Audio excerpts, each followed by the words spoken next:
Hi, I'm Fred Hawthorne, licensed battlefield guide here at Gettysburg, and this morning we're in the Gettysburg National Cemetery, and I've moved over here to what the park declares today as Section 8, but is actually the very first section of burials done outside of the ring.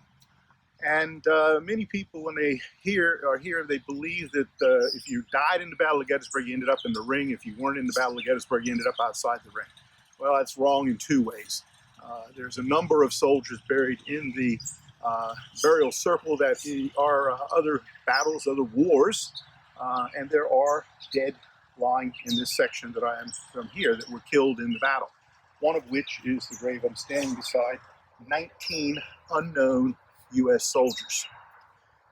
This is the largest of the mass graves that I have been able to uncover that's in the cemetery. I'm sure there's many others in the battlefield. Greg Coco, historian here for many years, believed there might be as many as 1,000 graves out on the battlefield. And this particular one was found in 1899 and reported in the newspapers at the time.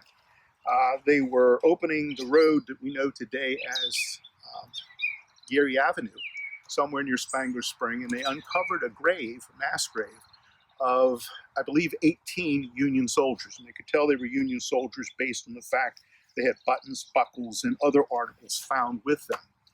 And they were delivered here to the cemetery. The original intent was to take those bodies, separate them out into their individual forms, and bury them in individual graves. I think that was found to be impractical after all those years, given the technology at the time, and they were buried here. The same time, about a month earlier, they were doing some work in the old Presbyterian cemetery down on Washington Street in town and uncovered the remains of a Union soldier who had died in town as a wounded soldier, was buried there, and his body was also included with these, which gives us the number 19. We're going to move down now to another story a little bit further down the row. We've moved maybe 20 yards down the first row here of Section 8 to another kind of a mass grave. It says 3 unknown U.S. soldiers. And this grave was put here in 1914. I figured this out based on the burials of the known dead along here and their dates of death and looking at newspaper articles. And I went back and I did a little searching on this, and I found a really interesting connection to my own personal history with this. Back in 1914, a fellow named George Woodward was bullet hunting on the battlefield out on the Alms House property. Now that Alms House property, just for those of you who are interested and who know something about Gettysburg, is north of Howard Avenue and slightly west of Barlow's Knoll. George Woodward was an entrepreneurial sort, so he went in, he got himself a shovel and he dug further, curious of what he was going to find, found the remains of these 3 Union soldiers.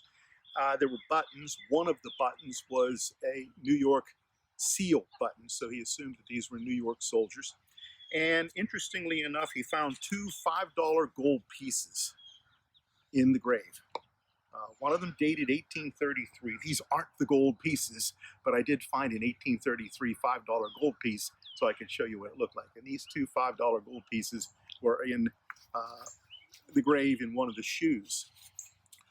What's interesting about this, they were buried here in 1914, buried together. Again, they could not be separated out, so they were buried as they were buried out in the field, is that when I was a very, very young lad, back in the 1960s, and this is the dark ages, this is before the novel of Gettysburg was The Killer Angels.